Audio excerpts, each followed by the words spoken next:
Pieczenik of Pieczenik.com. You've heard my rant here. What do you think about what's currently happening with Comey and the desperateness of the so-called left, just everywhere saying, kill me, kill Trump, kill everybody? I mean, they just seem so emboldened looking for a fight. Well, let me put it this way. Keith Olbermann really paid you one of the highest compliments I have ever seen, Alex, because Keith himself has no substance. He's never had a history of substance. He knows very little about our national security, certainly doesn't know anything about our intelligence, never served our country. But if you look at his modality, his modus operandi, he is trying to ape you, but he can't do it very well. In other words, it was one of the issues you and I talked about many years ago, that the left will come in and try to ape what happened with myself, with the intelligence community, and with you and the alternative right. So what you're seeing now is literally a very fuzzy mirror image of what we had done, but it doesn't work anymore. Now, Keith, I don't know him. I'm sure he's a nice guy. He went to the same school I went to, Cornell. He's pompous. He's bombastic. He was thrown off of MSNBC. Bill Riley had problems with him. Al Gore had problems with him. So the left has always had problems with Keith. He has no substance. He's basically a sports broadcaster. And you may or may not know this, but he had hit his head against a subway door and may have had a concussion. So I look at him as a farce. This is not a serious character. GQ knows that. Pretty much our intelligence system knows that. Remember, in order to have credibility in what you and I do, you have to have had served our country one way or the other.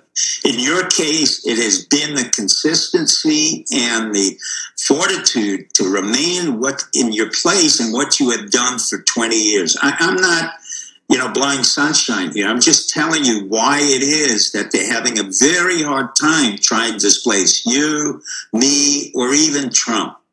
The issue of Comey is correct. I mean, Trump is correctly said he's a showboater. He's a narcissist. I mean, when he stood up there and said, I can't convict Hillary, but here are the 30,000 reasons why she should be guilty, that was absurd. The reality is the president can and should fire anybody. I had no problem that Comey was fired. I had no problem that FBI has to be reorganized. They've been a faulty organization for many, many years. You and I have talked about it. They need somebody in there who can clean them out and dismiss a lot of people, because the future isn't about, gumshoe investigation. It's going to be about cyber command, cyber control, even on the domestic level. And the FBI is nowhere near the capacity it should be. That's why Mark Rogers of the NSA would be a good leader, or someone else in cyber command should take over the FBI and reorganize it, because it's been the gumshoe industry. Now, I will quote to you something that a very famous FBI agent said, and this is the following. He said, once we collect intelligence and then we are ordered to implement some type of policy, we have become a Gestapo agency. And who said that? J. Edgar Hoover. And Comey didn't listen. Mueller didn't listen. A whole bunch of the FBI directors, Freed, didn't listen. It was J. Edgar Hoover who warned that the minute we collect intelligence and we are asked to implement or manipulate it, we become a Gestapo agency. That's J. Edgar Hoover. So the issue of Trump, I would agree with Roger Stone. There's leakage, and we've said it from day one. It's coming out of the White House. You have Goldman Sachs boys, you have Jared Kushner, and you have McMaster. The issue that came out for you and me was, what I said a while ago, is that the triumphant, or the triad, you, Bill Riley, Steve Bannon, were kind of taken offline, but only temporarily. And what's happened is they could not assess your endurance, or the fact that Steve Bannon would remain there, or the fact that Fox and others like myself would remain in the alternative right, to keep on saying, there's the truth. Here's a man who's implementing exactly what he's doing. And by the way, he correctly says, you know what? We don't need a press conference. I've said that from day one. You've been saying that for years. Just get rid of it. Give them a statement, because they only distort what he says. There is no entitlement for journalists to be in the White House, to be anywhere. It was it was an intercession when we didn't have the internet. We don't need journalists to tell me what to do. You don't need a journalist to tell you what happened. You just need 1600 Daily, which is the White House statement of the day, and if you read it, he's protecting Christians. This is what they're doing in one state. This is what they're doing overseas, and they give you a very clear agenda. When you put a group of people whose basic history has been to be sycophants, remember, the basis of journalism is to pander. Once you have pandering within an individual or a group, it doesn't matter whether you're the New York Times or the Washington Post. They're compromised.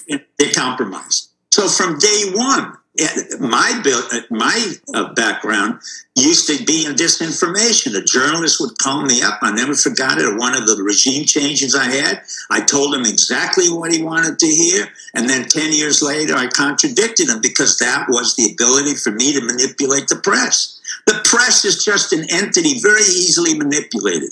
They don't have jobs. They can't convert. I'd just like you to respond to the attempt by Comey to say the president was crazy, to say he was being spied on as president-elect. I mean, that's an absolute fact.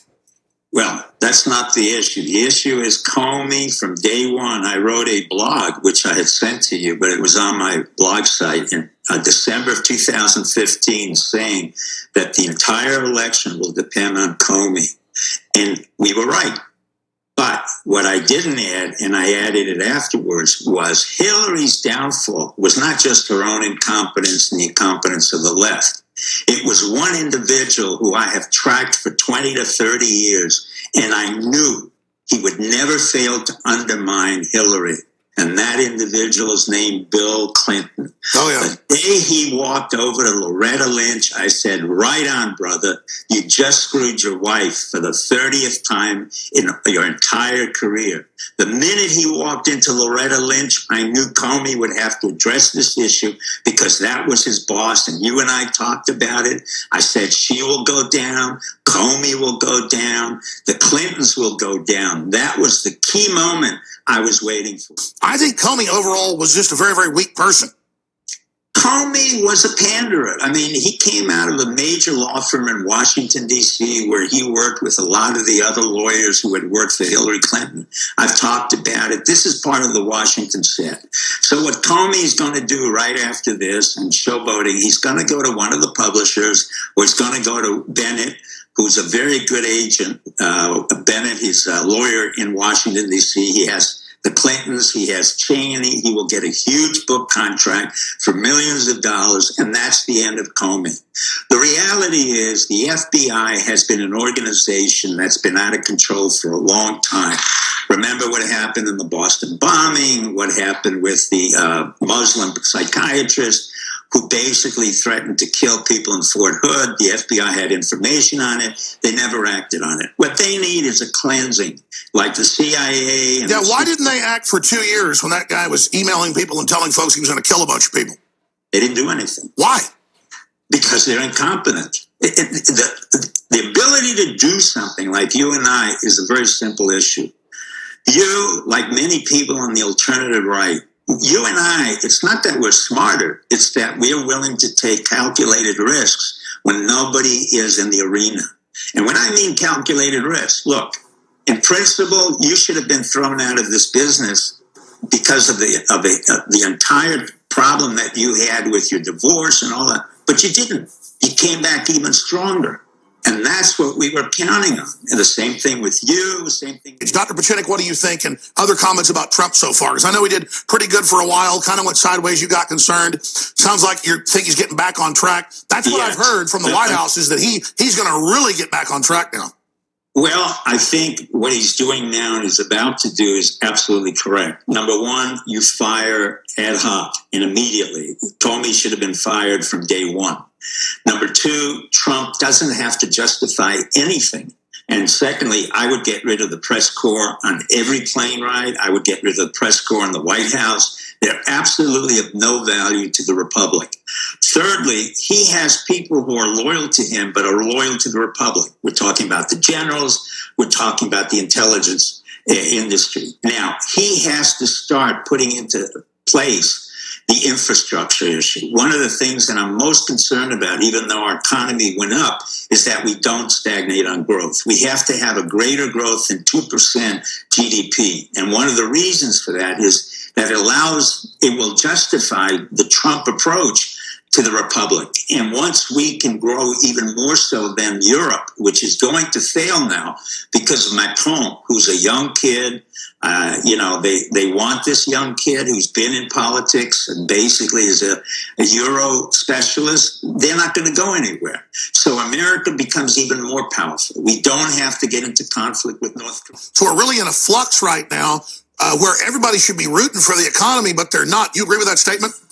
Yeah, basically, I think Trump has to keep his eye on the ball. The ball is the infrastructure. That's why he's brought in Mnuchin. That's why he's been brought in Ross. Humor me for a minute, because I'm not feeling that we're the good guys either. I'm not perfect, but I'm not out to get the country. What is wrong with these people? What's wrong is the fact that they're irrelevant, and I've said it for a long time. They are beginning to understand that they're totally irrelevant. The New York Times, which is owned by a drug lord, as you and I know, the Washington Post by Bezos, basically you don't need any of those people anymore. You anticipated, along with others, that we would be on the internet. What happened is you had what we call first advantage. And the minute you got out there, the people who had no idea what was going on, they began to realize 10, 15 years later, oh my God, this guy, Alex Jones, has really understood the new communication pattern, which is about binary numbers, 1 and 0. But with all the think tanks that are in Washington, the Brookings, the Heritage, and the this foundation or that foundation, they're all worthless. They're basically nursing homes for people who have no jobs. So you have Washington, one huge nursing home for millions of people who are not effective. We have top secret clearance for 1.5 million people in counterterrorism. I don't know what they do. They don't do anything. I don't even get paid for what I do, and I'm more than happy to help our intelligence community. Yet our intelligence community is so bloated that you need somebody to clean it out. Now, of course, Maxine Walters, you made me laugh, but it's not, that's Nico. It's not only her that's in there, there's a bunch of Republicans too. Basically, when you go to Congress, I've treated congressmen and senators, they don't really do anything. When you ask them, what have you done in a day? They don't know. It's all process. Well, we don't need process anymore in the 21st century. So we get rid of the people who need the process to live. Trump does not need process. You do not need process. I do not need process. The reason why Trump doesn't need process is because he fires and hires in seconds. But he builds an asset, whether it's a hotel, whether it's a building, whether it's a golf club, or whether it's the economy in the Americas, he's building an asset. So that's what they're not used to. You have Nancy Pelosi, who should be in a nursing home. Nico, stop that. I know what he's doing. I can't help it because these are the antiquated people. You're talking about 79-year-old antiquated. She keeps thinking that George Bush is still in office, and then Maxine Waters thinks Putin invaded Korea. I mean, they're nuts. That's the absurdity. Now, from my point of view and from your point of view, you keep on doing what you're doing. They're self-destructing. What you're watching is the harakiri of literally the Democratic Party, of Congress, and of the Senate. We don't need them.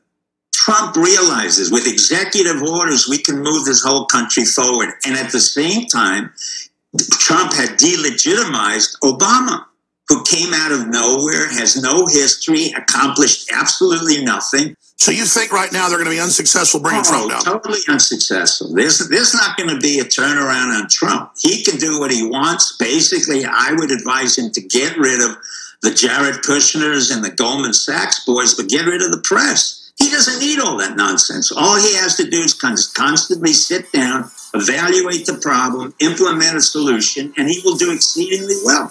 The issue he's getting caught into is the process, the noise that's created by all the liberals and the so-called Republicans. We don't need McCain. We don't need a Lindsey Graham. We don't need any of them. But they want to be relevant. The only relevancy they have is that we have to pay their That's right. They want to get in the way of the recovery. All right. Thank you, Dr. Pieczenik. Phone calls and clips coming up. Stay with us. Thank you, Doc.